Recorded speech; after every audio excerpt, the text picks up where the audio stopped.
ஊடகங்களின் பார்வையில் இன்று வெளியாகிய நாளிதழ்களில் உள்ள முக்கிய செய்திகளின் கண்ணோட்டம்.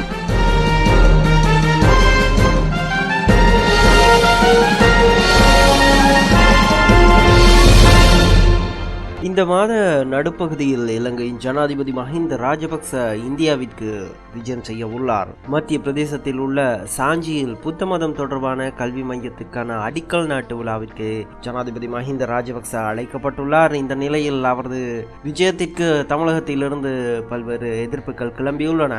அத்துடன் இலங்கை இராணுவ அதிகாரிகளை உடன் திருப்பி அனுப்ப நடவடிக்கை எடுக்கப்படும் என இந்திய மத்திய அமைச்சர் ஜி.கே. வாசன் தெரிவித்துள்ளார். வணக்கம் நேயர்களே, இன்று செப்டம்பர் மாதம் 3ஆம் தேதி திங்கட்கிழமை மற்றும் ஒரு ஊடகங்களின் பார்வை நிகழ்ச்சியூடாக இன்று உங்களை சந்திக்கிறேன். இன்று தென்னிலங்கையிலிருந்து வெளிவந்துள்ள வீரகேசரி நாளிதழை முதலாவதாக பார்க்கலாம். ராணுவ உதவிகளுக்கு சீனா இணக்கம், புரிந்துணர்வு ஒப்பந்தமும் கைச்சாத்தானது.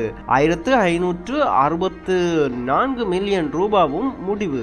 1564 மில்லியன் ரூபாவும் வழங்க முடிவு. பாதுகாப்பு அமைச்சர் விரிவான பேச்சு என்ற பிரதான தலைப்புடன் இன்றைய வீரகேசரி வெளிவந்துள்ளது. இலங்கைக்கு ஆயுதம் வழங்கும் பிரதான நாடுகளில் ஒன்றான சீனா இலங்கைக்கு ராணுவ உதவிகளை வழங்குவதற்கும் பயிற்சி அளிப்பதற்கும் இணக்கம் தெரிவித்துள்ளது. 5 நாள் விஜயத்தை மேற்கொண்டு இலங்கைக்கு வருகை தந்துள்ள சீன பாதுகாப்பு அமைச்சர் ஜெனரல் லியாங் குவான்லினுக்கும் பாதுகாப்பு அமைச்சின் செயலாளர் கோத்தாபய ராஜபக்சவுக்கும் இடையில் இடம்பெற்ற பேச்சுக்களின் போதே இதற்கான இணக்கம் எட்டப்பட்டுள்ளது. இதேவேளை தியதாலாவில் உள்ள இலங்கை ராணுவ பயிற்சி கல்லூரியில் அரங்கம் ஒன்றை நிறுவுவதற்கு 1564 மில்லியன் ரூபாவை இலங்கை இராணுவத்திற்கு வழங்கும் உடன்பாட்டிலும் புரிந்துணர்வு ஒப்பந்தத்திலும் சீன பாதுகாப்பு அமைச்சர் கையெழுத்திட்டுள்ளார். பாதுகாப்பு அமைச்சின் செயலாளர் கோத்தாபய ராஜபக்சவிற்கும் சீன பாதுகாப்பு அமைச்சர் ஜெனரல் லியான் குவாங்கிற்கும் இடையில் கொழும்பில் 1.5 மணி நேரம் இடம்பெற்ற பேச்சுக்களின் போதே இந்த இணக்கப்பாடு எட்டப்பட்டுள்ளது. பாதுகாப்பு அமைச்சின் கேட்போர் கூடத்தில் நடைபெற்ற இந்த பேச்சுவார்த்தையில் சீன பாதுகாப்பு அமைச்சர் தலைமையிலான குழுவினரும் கோத்தாபய ராஜபக்ச தலைமையில் பாதுகாப்பு அதிகாரிகளை கொண்ட குழுவும் பங்கேற்றது. அது மட்டுமின்றி ராணுவ பிரதிநிதி குழுக்களின் பரிமாற்றம், ராணுவ உதவி திட்டங்களுக்கான உதவி வழங்கல், தனிநபர் பயிற்சிகளை விரிவாக்கல், கடல்சார் ஒத்துழைப்பை விரிவாக்கல், தீவிரவாத முறியடிப்பு, கண்ணிவடிகளை அகற்றுதல், விளையாட்டு உள்ளிட்ட ஏனைய துறைகளில் ஒத்துழைப்பை அதிகரிக்கவும் இணக்கம் காணப்பட்டுள்ளது. இதேவேளை யுத்தத்தின் பின்னரான காலத்தில் இலங்கை அரசாங்கம் எதிர்கொள்ளும் சவால்கள் மற்றும் பயங்கரவாதத்தை தோற்கடித்ததன் பின்னர் அடைந்துள்ள வெற்றிகள் குறித்து சீன தொதுக்குழுவினருக்கு பாதுகாப்பு செயலாளர் விளக்கம் அளித்துள்ளதாக அந்த பிரதான செய்தி நீண்டு செல்கிறது. அத்துடன் சீனாவின் காலனித்துவ நாடாக இலங்கை மாறி வருகிறது, எதிர்கட்சிகளின் கூட்டமைப்பு குற்றச்சாட்டு என்ற தலைப்பில் இன்னும் ஒரு செய்தி வெளிவந்துள்ளது. இலங்கை சீனாவின் காலனித்துவ நாடாக மாறி வருகிறது என்று எதிர்கட்சிகளின் கூட்டமைப்பு குற்றஞ்சாட்டியுள்ளது. அத்துடன் அனுராதபுரத்திற்கு அப்பால் இந்தியாவின் மாநிலமாக மாறும் ஆபத்தும் உருவாகியுள்ளது எனவும் அந்த கூட்டமைப்பு எச்சரிக்கை விடுத்தது. கொழும்பில் எதிர்கட்சி தலைவர் அலுவலகத்தில் நேற்று ஞாயிற்றுக்கிழமை இடம்பெற்ற ஊடகவியலாளர் சந்திப்பில் எதிர்கட்சிகளின் கூட்டமைப்பு இதனை தெரிவித்தது. இங்கு கருத்துரைத்த ஐக்கிய தேசிய கட்சியின் நாடாளுமன்ற உறுப்பினர் மங்கள சமரவீர 1956ஆம் ஆண்டு தொடக்கம் இலங்கையுடன் சீனா பொருளாதார ரீதியிலும் ராஜதந்திர ரீதியிலும் நட்புறவை பேணி வருகிறது, பல்வேறு உதவிகளையும் எமது நாட்டுக்கு வழங்கி வருகிறது. கடந்த காலங்களில் அனைத்து ஆட்சியாளர்களும் வெளிநாடுகளுடன் சிறந்த முறையில் ராஜதந்திர உறவுகளை பேணி வந்தனர். எனவே அமெரிக்காவின் வெள்ளை மாளிகையாகட்டும், பிரிட்டனின் பிரதமரின் வாசஸ்தலமாகட்டும், அவ்வாறு எந்த ஒரு நாட்டு தலைவர்களினதும் வாசஸ்தலங்களின் கதவுகளும் எமது தலைவர்களுக்கு திறந்தே இருந்தன. ஆனால் இன்றைய ஆட்சியாளர்களின் பிழையான ராஜதந்திர அணுகுமுறைகளால் வெளிநாடுகளில் எமது தலைவர்களுக்கான கதவுகள் மூடப்பட்டுள்ளன. ஒரு நாட்டை உயர்த்தி இன்னொரு நாட்டை தாழ்த்தும் அணுகுமுறையை இந்த அரசாங்கம் கடைபிடிப்பதாலேயே இந்த நிலைமை உருவாகியுள்ளது. நாம் விரும்பினாலும் விரும்பாவிட்டாலும் இந்தியா நமது அயல் நாடு, உலக பொருளாதாரத்தில் 3வது இடத்தை பிடித்துள்ளது. எனவே இந்தியாவுடன் நெருக்கமான உறவுகளை பேண வேண்டியது அவசியமாகும். அந்நாட்டை எதிர்த்து கொண்டு முன்னோக்கி செல்ல முடியாது. இது எமது நாட்டின் சுயாதிபத்தியத்திற்கு ஆபத்தாக அமையும் என மங்கள சமரவீர தெரிவித்ததாக அந்த செய்தி நீண்டு செல்கிறது. அத்துடன் கிழக்கு தமிழ் மக்களின் தீர்ப்பானது சர்வதேசத்தின் நடவடிக்கைகளுக்கு ஆதரவாக அமைய வேண்டும், காரிதீவில் சம்பந்தன் என்ற தலைப்பில் இன்னும் ஒரு முக்கிய செய்தி வெளியிடப்பட்டுள்ளது. அத்துடன் கிழக்கில் தமிழ் முஸ்லிம் மக்களிடையே காணிகளை கொள்ளையடிப்பதற்கு ஒருபோதும் இடமளியோம், மட்டக்களப்பில் எதிர்க்கட்சி தலைவர் ரணில் என்ற தலைப்பில் இன்னும் ஒரு செய்தி வெளியிடப்பட்டுள்ளது. கிழக்கு மாகாணத்தில் தமிழ் முஸ்லிம் மக்களுடைய காணிகளை நாடுகளை கொள்ளையடிப்பதற்கு நாங்கள் ஒருபோதும் இடம் கொடுக்க போவதில்லை என தெரிவித்துள்ள ஐக்கிய தேசிய கட்சியின் தலைவரும் எதிர்க்கட்சி தலைவருமான ரணில் விக்ரமசிங்க இந்த மாகாணத்தில் வாழ்கின்ற சிங்களவர் முஸ்லிம்கள் அனைவரையும் சமமாக மதிப்பதற்கு செயற்திட்டங்கள் ஐக்கிய தேசிய கட்சியிடம் இருப்பதாக தெரிவித்தார். கிழக்கு மாகாண சபை தேர்தலில் மட்டக்களப்பு மாவட்டத்தில் போட்டியிடும் வேட்பாளர்களை ஆதரித்து மட்டக்களப்பு கருவம்பங்கு அணியில் இடம்பெற்ற தேர்தல் பிரசார கூட்டத்தில் உரையாற்றும் போது அவர் இதனை தெரிவித்ததாக அந்த செய்தியும் நீண்டு செல்கிறது. இதனை தவிர அம்பாறையில் நீலப்படையினரின் செயற்பாடுகளினால் மக்கள் அச்சம் மூக்க தலைவர் ஹக்கீம் என்ற தலைப்பில் இன்னும் ஒரு செய்தி வெளியிடப்பட்டுள்ளது. அம்பாறை மாவட்டத்தில் நீலப்படையணியினர் என்ற குழுவினர் இங்குள்ள சமூர்த்தி உத்தியோகஸ்தர்களுடன் இணைந்து வெற்றிலைக்கு வாக்களிக்குமாறு மக்களை தூண்டி வருவதாகவும் இவர்களின் செயற்பாடுகள் மக்களுக்கு அச்சத்தை ஊட்டி இருப்பதாகவும் முஸ்லிம் காங்கிரஸ் தலைவர் ரவுப் ஹக்கீம் தெரிவித்துள்ளார். இது தொடர்பாக அவர் மேலும் கூறுகையில் தேர்தல் சட்ட விதிகளுக்கு முரணாக இவர்கள் மக்களிடம் சென்று வாக்கு கேட்கின்றனர். இது தொடர்பாக தேர்தல்கள் ஆணையாளரிடம் முறையிடப்பட்டுள்ளது. இதேவேளை வெளியூர்களில் இருந்து வேற்று மொழி பேசும் இவர்கள் தேர்தல் காலங்களில் இங்கு வந்து எந்தவித சம்பந்தமும் இல்லாமல் வருகை தந்து இருப்பதை இட்டு மக்கள் மத்தியில் அச்சம் ஏற்பட்டுள்ளது. தேர்தலில் வாக்களிக்க இருக்கும் மக்களின் மனநிலைகளை குழப்பி அவர்களை அச்சமடைய செய்வதற்கும் இந்த குழு முயற்சிக்கிறது. தற்போது அம்பாறை மாவட்ட முஸ்லிம் கிராமங்களில் இறங்கி இருக்கும் இவர்கள் படிப்படியாக தமிழ் முஸ்லிம் கிராமங்களுக்கு சென்று அச்ச நிலையை தோற்றுவிக்க கூடும் என ரவுப் ஹக்கீம் தெரிவித்ததாக அந்த செய்தியும் நீண்டு செல்கிறது. அத்துடன் பேச்சுக்களில் பலனில்லை, போராட்டம் தொடர்கிறது. பல்கலைக்கழக ஆசிரியர்கள் சங்க சம்மேளனம் என்ற தலைப்பில் இன்னும் ஒரு செய்தி வெளியிடப்பட்டுள்ளது.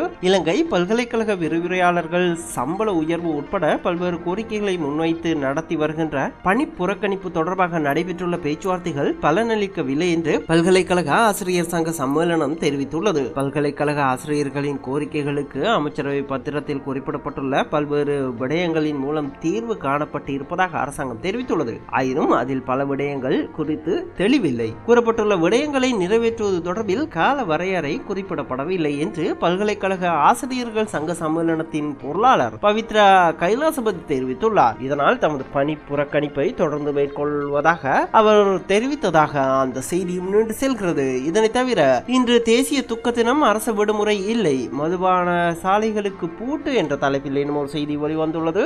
மறைந்த வெவல்தெனியா மேதானந்த தேரரின் இறுதிக்கிரிகள் இடம்பெற இருப்பதை முன்னிட்டே இன்றைய தினம் தேசிய துக்க தினம் அறிவிக்கப்பட்டுள்ளது. நாம் அடுத்ததாக இன்றைய தினம் வெளிவந்துள்ள திவ இன பத்திரிகையை பார்க்கலாம். அதன் இன்றைய பிரதான தலைப்புச் செய்தி சப்புகஸ் கந்தே வெடநத்தர வீமேன் பிரிப்பகதுக்கள தெல் வெடிமிலட்ட கண்ணவை என்ற பிரதான தலைப்புடன் இன்றைய திவ இன பத்திரிகை வெளிவந்துள்ளது.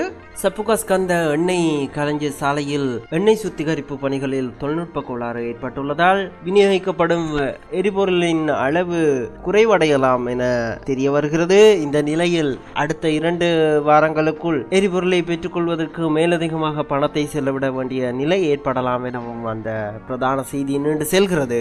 அத்துடன் மாத்தியவேதி காத்தனிய துருதாம்பீம கென வகக்கி யுத்து ஆயட்ட தண்டுவாம் தென் மெல்கம் கார்டினல் ரஞ்சித் ஹிமிபானோ என்ற தலைப்பில் இன்னும் ஒரு செய்தி வெளிவந்துள்ளது. ஊடகவியலாளர்களை கொலை செய்து காணாமல் போக செய்த குற்றவாளிகளுக்கு தண்டனை வழங்குமாறு கர்தினால் மெல்கம் ரஞ்சித் ஆண்டகை கோரிக்கை விடுத்துள்ளதாக அந்த தலைப்பு செய்தி வெளியிடப்பட்டுள்ளது. ஊடகவியலாளர்களை கடத்தி கொலை செய்த நபர்களுக்கு தண்டனை விதிக்கப்பட வேண்டும் என அதி வணக்கத்திற்குரிய கர்தினால் மெல்கம் ரஞ்சித் தெரிவித்துள்ளார். கடந்த காலங்களில் ஊடகவியலாளர் கொலை செய்யப்பட்டதுடன் சில ஊடகவியலாளர்கள் காணாமல் போயுள்ளனர். மானுட விழுமியங்களை பாதுகாக்க வேண்டியது ஊடகங்களின் தார்மீக பொறுப்பாகும் எனவும் கர்தினால் மெல்கம் ரஞ்சித் தெரிவித்துள்ளார். அத்துடன் ஊடகவியலாளர்களை கொலை செய்து காணாமல் போக செய்த நபர்களுக்கு தண்டனை விதிக்கப்பட வேண்டும் எனவும் கர்தினால் மெல்கம் ரஞ்சித் கோரிக்கை விடுத்ததாக அந்த செய்தியும் நீண்டு செல்கிறது.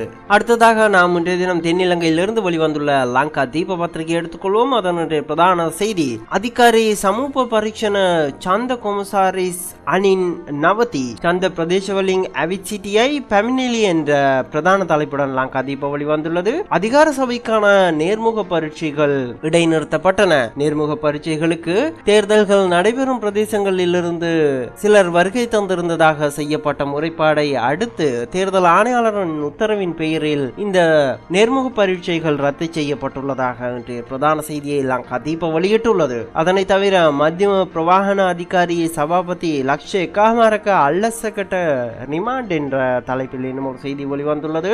மத்திய போக்குவரத்து அதிகார சபையின் தலைவர் 1.5 லட்சம் ரூபாய் பணத்தை கப்பமாக பெற்றதற்காக விளக்கமறியல் வைக்கப்பட்டுள்ளதாக அந்த தலைப்பு செய்தி வெளியிடப்பட்டுள்ளது. அத்துடன் முன்னேஸ்வரம் முன்னேஸ்வரம் காளி கோவிலே பிலி பூஜாவ செப்டம்பர் 10 பசுவ என்ற தலைப்பில் இன்னும் ஒரு செய்தி வெளியிடப்பட்டுள்ளது. முன்னேஸ்வரம் காளி கோயில் பலி பூஜை செப்டம்பர் 16 பின்னர் என்ற தலைப்பில் ஒரு செய்தி வெளியிடப்பட்டுள்ளது. சிலாபம் முன்னேஸ்வரம் ஸ்ரீ பத்ரகாளி அம்மன் கோவிலில் வருடாந்தம் நடத்தப்படும் மிருகபலி பூஜை எதிர்வரும் செப்டம்பர் மாதம் 16 பின்னர் ஒரு தினத்தில் நடத்தப்படும் என பூசகர்கள் தெரிவித்துள்ளதாக அந்த செய்தி நீண்டு செல்கிறது. இந்த மிருகபலி பூஜைக்கு எதிராக பல அமைப்புகள் தமது கண்டனத்தையும் எதிர்ப்பையும் வெளியிட்டிருந்த நிலையில் புத்த பகவானின் புனித சின்னமான கபிலவஸ்து தற்போது இலங்கையில் இருப்பதால் இந்த சமயத்தில் பலி பூஜைகளை நடத்த வேண்டாம் என ஜனாதிபதி மஹிந்த ராஜபக்ச கோரிக்கை விடுத்திருந்தார். இந்த நிலையில் பலி பூஜைகளை செப்டம்பர் 1 நடத்துவது இல்லை என